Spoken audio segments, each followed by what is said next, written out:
వస్తుందని, ప్రభుత్వం నుంచి న్యాయం జరుగుతుందని చెప్పి మేము ఆశిస్తూ ఉన్నాం. కొంత సమయం ఇస్తాం, వేచి చూస్తాం. అప్పటికి న్యాయం జరగకపోతే ప్రజాక్షేత్రంలోకి మళ్ళీ కూడా వెళ్ళడానికి వెనకాడబోమని ఈ సందర్భంగా స్పష్టం చేస్తూ మరి డిఎస్పీ అధ్యక్షులు గౌరవనీయులు విశారదన్ గారిని మాట్లాడవలసింది కోరుతున్నాం. మీడియా మిత్రులందరికీ నమస్కారం. ఈరోజు తెలంగాణ రాష్ట్ర ప్రభుత్వం ముఖ్యమంత్రి నేతృత్వంలో తెలంగాణలో వేల ఎకరాల భూ దోపిడీకి పాల్పడింది. ఇది ఎంత భయంకరంగా సాగుతుందంటే ఇండస్ట్రీస్ పేరు మీద వేలాది ఎకరాలు కొల్లగొడతా ఉంది. మరో పక్కన ఖమ్మం జిల్లాలో వెలుగుమట్లలో ఇళ్లలో నివసిస్తున్నటువంటి భూదాన భూములలో ఇళ్ళు ఏర్పాటు చేసుకున్నటువంటి భూమిని అక్కడ ఇళ్ళని నేలమట్టం చేసి దాదాపుగా 718 ఇళ్ళని నేలమట్టం చేసి అక్కడ ఆ విధంగా చేస్తాం. మొత్తంగా రాష్ట్ర ప్రభుత్వం తెలంగాణ రాష్ట్రంలో వేలాది ఎకరాల భూ దోపిడీకి తన యొక్క దోపిడీ అతి భయంకరంగా ప్రారంభించింది.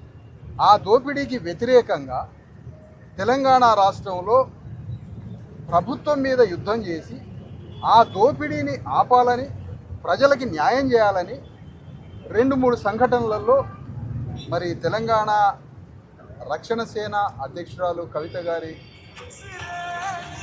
వారితో కలిసి ధర్మ సమాజ్ పార్టీ సంయుక్తంగా ఖమ్మం జిల్లాలో పోరాడిన సంగతి మీ అందరికీ తెలుసు.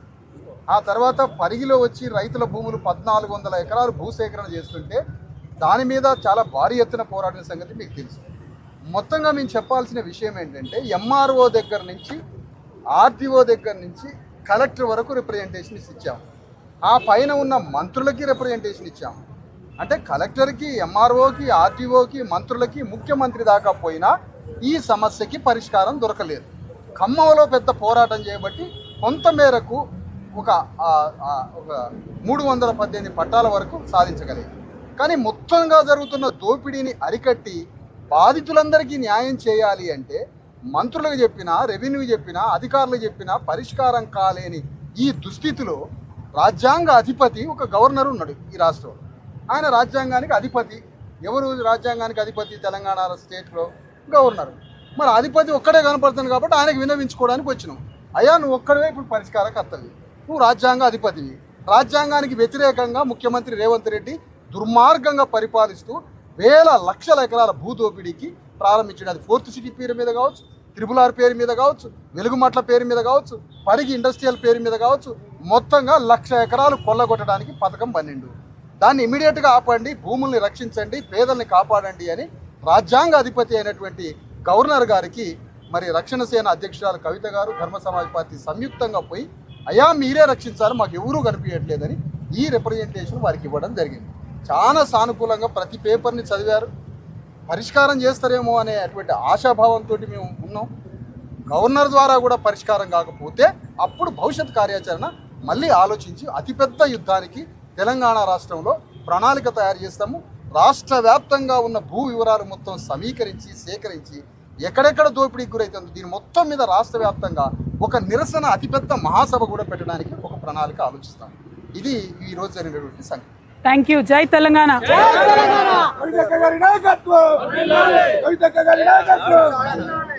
గతంలో కూడా ప్రతిపక్షాలు, కొంతమంది కొన్ని సంఘాలు, కొన్ని పార్టీల నాయకులు గవర్నర్ కలిసి కొన్ని ఇష్యూస్ మీద గవర్నర్ని కలుస్తున్నారు. కానీ గవర్నర్ నుంచి రియాక్షన్ ఏం లేదు. గతంలో లగచర్ల కానీ, హెడ్ పాలసీ కానీ ఇట్లాంటి విషయంలో కూడా కలుస్తున్నారు. అవినీతి మంత్రుల అవినీతి పైన కానీ గవర్నర్ నుంచి పెద్దగా రియాక్షన్ ఏం కనపడలేదు. బయట మీరు ఇచ్చిన రిప్రజెంటేటివ్ తీసుకుంటున్నారు, రియాక్షన్ లేదు.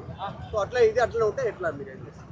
అంటే వ్యవస్థను గౌరవిస్తూ వ్యవస్థకు విన్నవించుకోవాల్సినటువంటి బాధ్యత మాది. మేము ప్రజాస్వామ్యంలో ఉన్నాం కాబట్టి, ప్రజల పక్షాన్ని నిలబడి పోరాటం చేస్తున్నాం కాబట్టి ఆయా వ్యవస్థల్ని గౌరవిస్తూ వారి దగ్గరికి వెళ్ళి మొరపెట్టుకోవడం జరిగింది. ఇవాళ మా ముందే వెలుగుమట్ల ఇష్యూలో నేను గవర్నమెంట్ నుంచి రిపోర్ట్ తెప్పించుకుంటాను అని గవర్నర్ గారు చెప్పారు. అదేవిధంగా పరిగి విషయంలో కూడా ఇండస్ట్రీస్ మినిస్టర్ గారితో మాట్లాడతామని చెప్పారు. RRR విషయంలో కిషన్ రెడ్డి గారు కూడా రాయగిరి నుండి RRR వెళ్ళకూడదని ఇచ్చినటువంటి ఉత్తరాన్ని కూడా వారికి ఇవ్వడం జరిగింది. అక్కడ మున్సిపాలిటీ చేసిన తీర్మానాన్ని ఇవ్వడం జరిగింది. ఏ విధంగా అయితే RRRలో నార్త్ వైపు ఒక రేడియస్, సౌత్ వైపు ఒక రేడియస్ తీసుకొని ఇష్టానుగుణంగా 4 సార్లు అలైన్మెంట్ మార్చారు, అవన్నీ వివరాలు ఇవ్వడం జరిగింది.